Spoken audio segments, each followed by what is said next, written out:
Have you ever heard of the killer of football? A dark shadow that hovers over the beautiful game, instilling an unspoken fear in the hearts of players and spectators alike. It's not a person, not a team, not even a controversial rule. It's something far more sinister, an enigma that has been haunting the game for years. Imagine the chill running down your spine as you step onto the pitch under the stadium's glaring lights. The deafening roar of the crowd fades into a silent whisper as the killer of football makes its presence known. The ball, the goalpost, the grass beneath your feet, everything that once brought joy now seems steeped in dread. This is the reality faced by many in the world of football today, a silent menace that's as thrilling as it is terrifying. But what exactly is this killer of football? Stay tuned as we delve into the depths of this terrifying mystery. The killer of football is not what you might expect. This ominous phrase might conjure images of a grim spectre haunting the stadiums, a ruthless destroyer of dreams, or perhaps a malicious force that has infiltrated the beautiful game. But the truth is far more complex and intriguing. Let's peel back the layers of this enigma, step by step. The killer of football is a term that has been whispered in hushed tones for years. A phantom that instills a sense of fear and terror in the hearts of those in the know. It's not a physical entity, nor a single person. It's a concept, a phenomenon, a creeping, insidious trend that has been slowly but surely changing the face of football as we know it. The first whispers of this killer emerged about a decade ago. It was a quiet hum at first, barely discernible amidst the roaring crowds and heated debates. But as time passed, the hum grew louder, the whispers turned into murmurs, and the murmurs into a chorus of concern.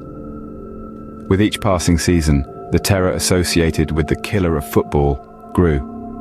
It was not a sudden, explosive fear, but a gradual creeping dread that slowly seeped into the consciousness of fans and players alike. The thrill of the game started to be tinged with an undercurrent of unease, a shadow of uncertainty that cast a pall over the stadiums. This fear was not unfounded. The killer of football was not just a figment of collective imagination. Its effects were all too real, manifesting in various forms and impacting the game in ways that were subtle yet profound. The killer of football was not an outsider, an alien force that had invaded the world of football. It was, in fact, a product of the game itself, born out of its very heart and soul. It was a reflection of the changes within the sport, a testament to the evolving dynamics and shifting paradigms. The killer of football has been terrorizing the game for years. But what is it exactly? Well, hold on to your seats because in the next scene, we're going to delve deeper into this mystery and uncover the truth behind this terror. The fear that the killer of football instills is palpable. This isn't just a phrase to set the mood, it's an undeniable truth, a shadow that has cast itself over the beautiful game, leaving players and fans alike shivering in its wake. Imagine being a player on the field. You've trained your whole life for this, you've dreamed of this moment, but instead of the thrill of the game, there's a looming dread. The killer of football could strike at any moment. You play, yes, but with an undercurrent of anxiety that wasn't there before. The fans too experience this fear. They flock to stadiums, their hearts filled with anticipation, only for it to be replaced by a deep-seated unease. They cheer on their teams, their voices echoing around the stadium, but the cheers are tinged with a hint of apprehension. The killer of football could shatter their joy at any moment. There are stories, so many stories, that paint a vivid picture of this fear. There's the tale of a goalkeeper who couldn't sleep the night before a big game, haunted by the thought of the killer. Or the story of a young fan who cried after his team won, not out of joy, but out of relief that the killer hadn't struck. And then there's the suspense, the not knowing. The killer of football is a spectre, an unknown entity that strikes without warning. The identity of this menace is the mystery that adds to the fear. Who is it? What is it? These questions hang in the air, unanswered, fueling the fear, the terror. But let's not forget, this isn't a horror movie. This is football, a game loved by millions.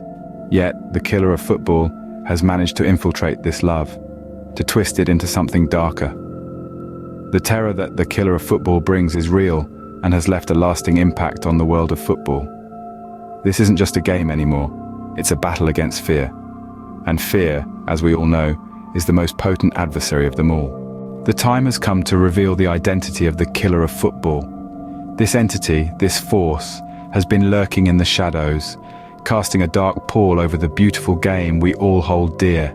It's not a player, nor a manager, nor the relentless march of time. No, the killer of football is something much more insidious. It is complacency. Complacency has slowly and silently infiltrated the heart of the sport. It's seen in the predictable outcomes of leagues dominated by a handful of wealthy clubs, where the thrill of competition has been replaced by the certainty of financial superiority. It's seen in the game's governing bodies, where corruption and scandal have become as commonplace as goal celebrations. And it's seen in us, the fans, who have become so used to the status quo that we've stopped demanding better. The impact of this complacency is profound. The excitement and unpredictability that once defined football are being eroded. The joy of witnessing an underdog triumph, the thrill of a last-minute goal, the shared camaraderie of fans united by love for their team. These experiences are slowly fading into the background, replaced by a sense of resignation and acceptance that this is just how things are. But all is not lost. The killer of football can be combated. It starts with accountability, by demanding more from those in power and refusing to turn a blind eye to corruption and inequality. It continues with innovation, by finding new ways to level the playing field and ensure that wealth isn't the only determinant of success. And it ends with us, the fans, rediscovering our passion and our voice, and using both to reclaim the game we love.